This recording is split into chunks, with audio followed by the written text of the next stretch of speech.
Vamos a invitar ahora a la señora congresista Adriana Tudela, congresista de la República del Perú y vocera titular de la bancada de Avanza País, que nos hablará sobre el impulso de la infraestructura desde el Congreso de la República.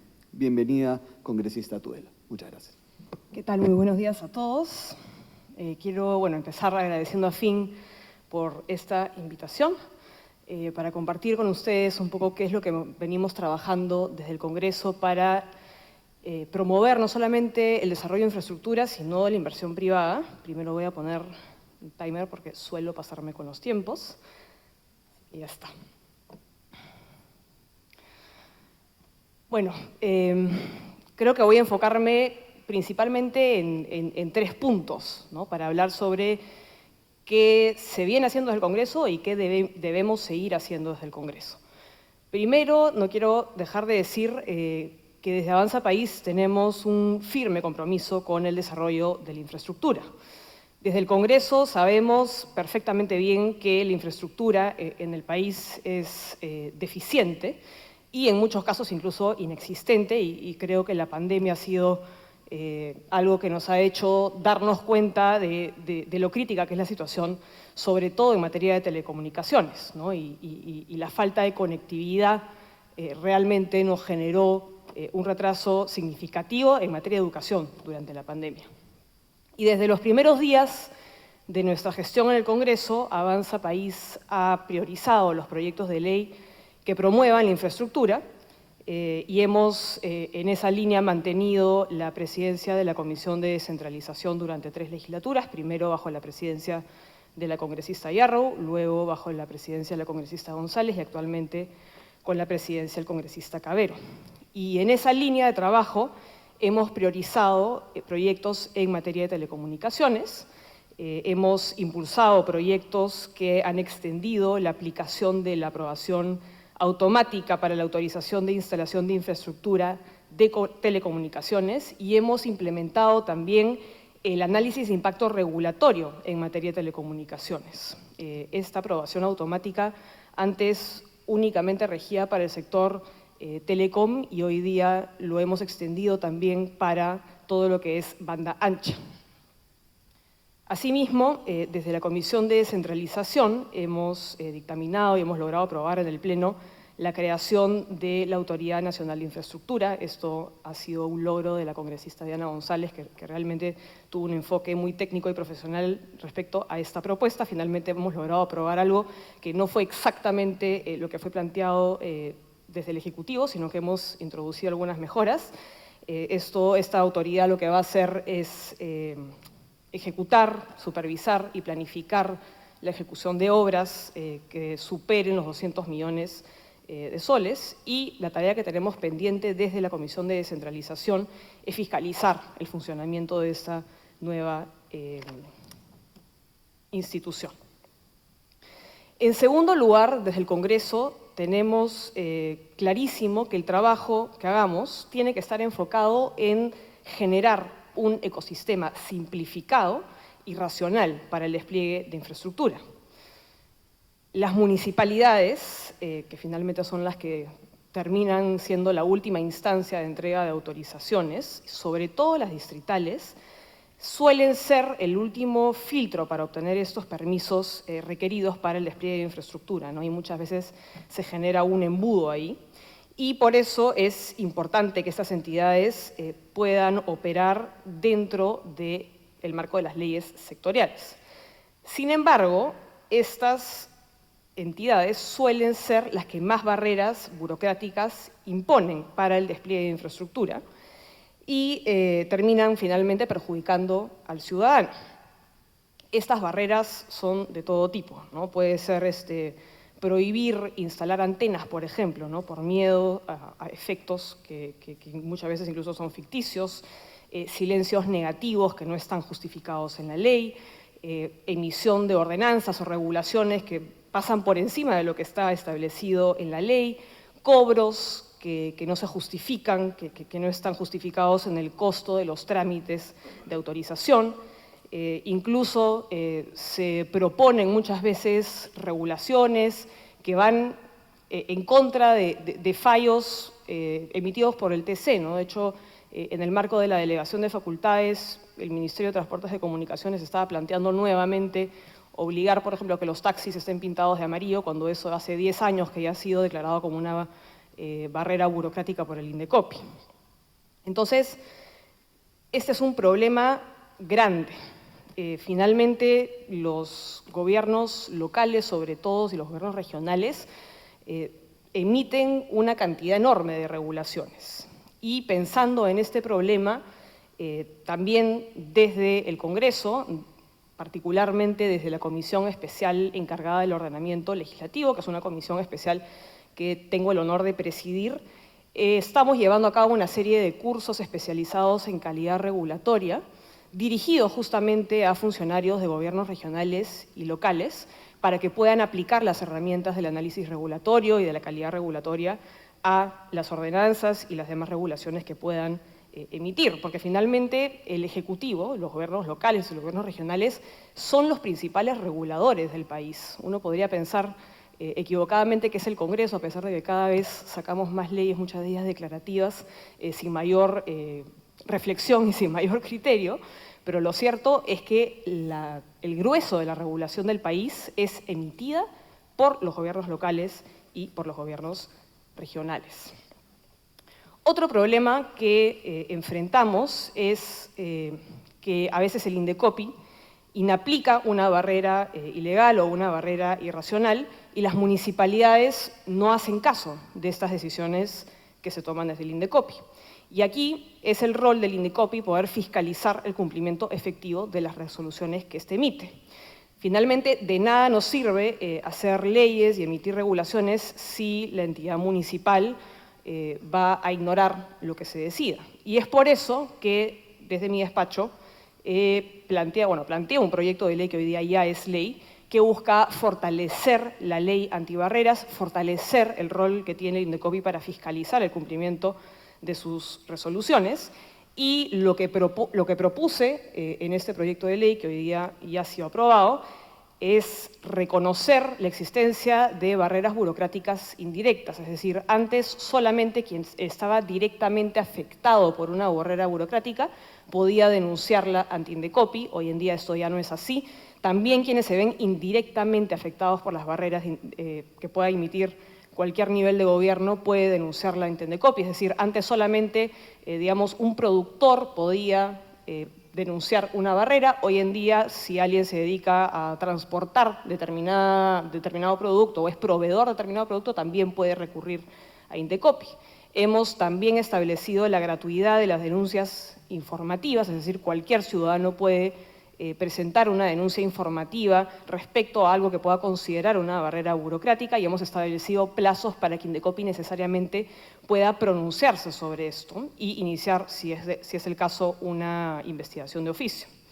Hemos también introducido el principio de interpretación favorable al ciudadano o al emprendedor y hemos establecido la inaplicación general de barreras irracionales en los procedimientos que Indecopi puede iniciar de oficio. Y podemos ver cómo esto ha generado ya solamente en el año 2023 un incremento del 30% en las denuncias informativas que se han presentado. Y finalmente, lo que busca este nuevo marco de ley antibarreras es darle al ciudadano, darle al emprendedor, darle al actor económico en general una herramienta que lo empodere frente a las arbitrariedades que muchas veces se pueden cometer desde el sector público. El despliegue de infraestructura y la lucha contra las barreras que lo evitan, finalmente es responsabilidad de todos, ¿no? Y eso es lo que busca hacer esta ley, empoderar a todos los ciudadanos para poder emprender esta lucha. El rol del privado es también denunciar permanentemente las arbitrariedades y las injusticias, incluso estatales, ante las autoridades correspondientes. Asimismo, también es rol del sector privado continuar emitiendo opiniones técnicas, ya sea a favor o en contra, de las distintas propuestas legislativas o ejecutivas que se propongan desde el sector público, participando activamente incluso en las mesas de trabajo que se convocan muchas veces tanto desde el Ejecutivo como desde el Legislativo. y creo que es importante también que se emitan opiniones incluso si no son solicitadas, ¿no? Porque sabemos muchas veces que las comisiones del Congreso no solicitan una opinión. Es importante enviar esas opiniones aun cuando no son solicitadas, ¿no? En tercer lugar, no quiero dejar de hacer énfasis en la importancia que tiene el sector privado en el cierre de brechas. Considero que es un enfoque equivocado o incompleto el que señala que el despliegue de infraestructura solo viene de la mano del sector público. Esto aplica también para la reactivación económica. Lamentablemente, el enfoque se ha vuelto prevalente desde la política, ¿no? que es el Estado el que tiene que ser el protagonista del despliegue de infraestructura, es el Estado el que tiene que ser el protagonista de la reactivación económica, a través de la creación de nuevas instituciones, a través de la inyección de más presupuesto, a través de la creación de empresas públicas, de más empleo público, más obra pública.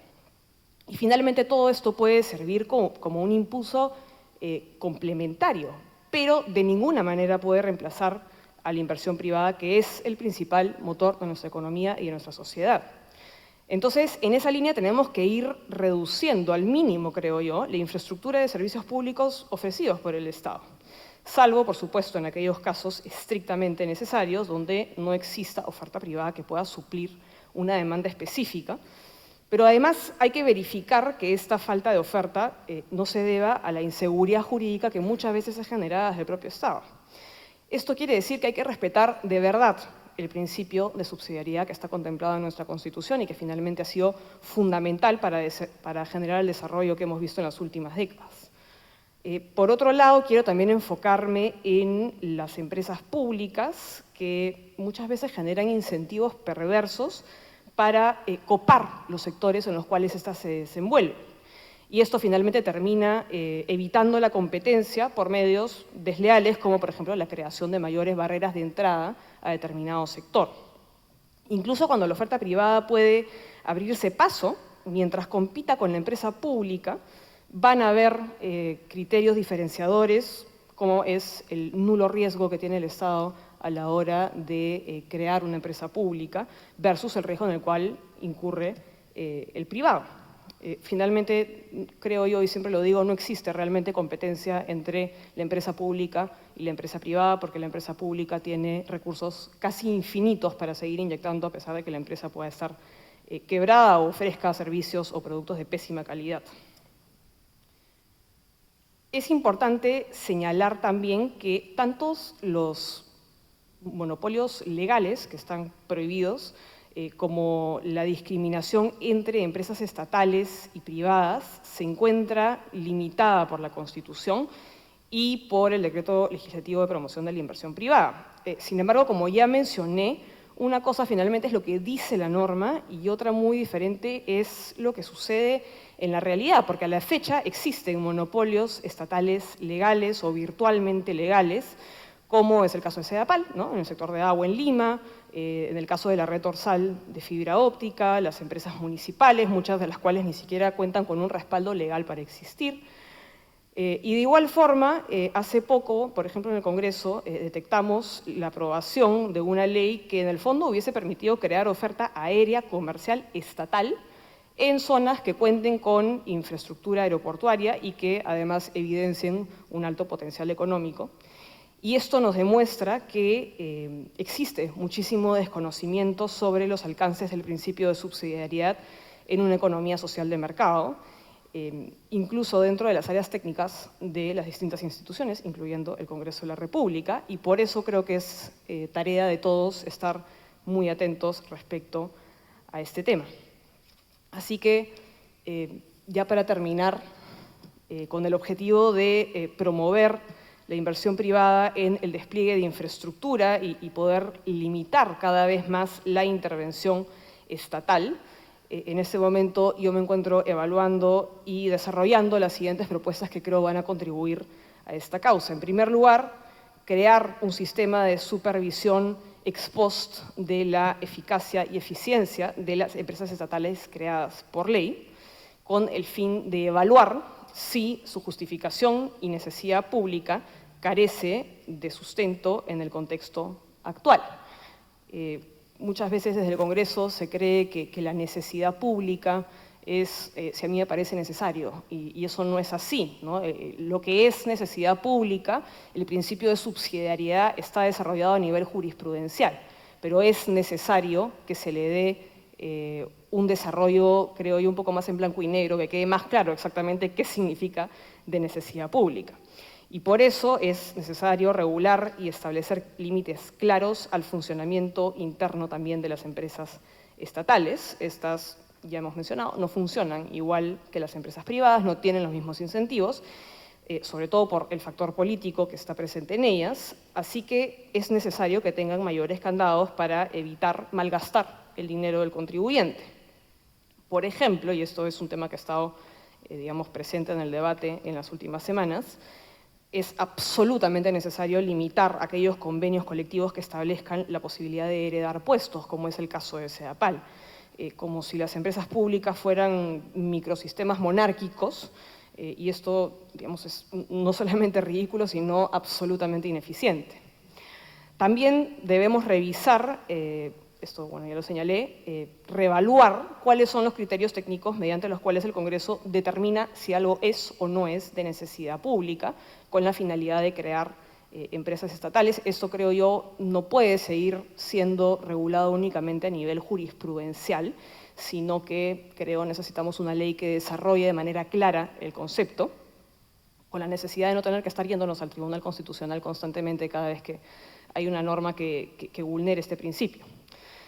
Finalmente, quisiera reafirmar que voy a mantener mi labor permanente para promover leyes que simplifiquen todo el marco de inversión privada, específicamente para el despliegue de infraestructura y servicios en el país.